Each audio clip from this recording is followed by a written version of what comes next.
Hello everyone, welcome back to the channel. In this video, I'll show you how to use the compressor effect in Audacity to make your voice sound more balanced and professional. This full guide is updated for 2026 and is perfect for beginners. First, open Audacity and import your voice recording. Once the audio is loaded, press Ctrl+A on your keyboard to select the entire track. Next, click on the Effect menu and choose Compressor. The compressor effect reduces the difference between the loud and quiet parts of your recording, making the overall volume more consistent.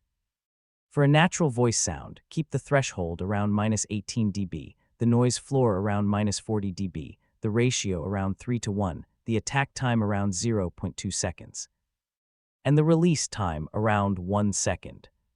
Make sure makeup gain is enabled so the volume is adjusted automatically after compression.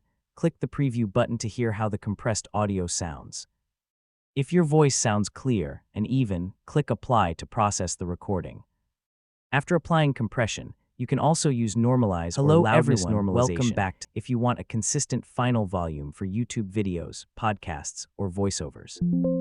The compressor effect is especially useful if some words are too loud and others are too quiet. It helps your voice sound smoother, easier to hear, and more professional.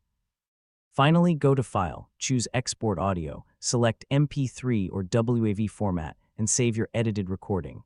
That's how to use the compressor effect in Audacity. Thanks for watching, and I'll see you in the next video.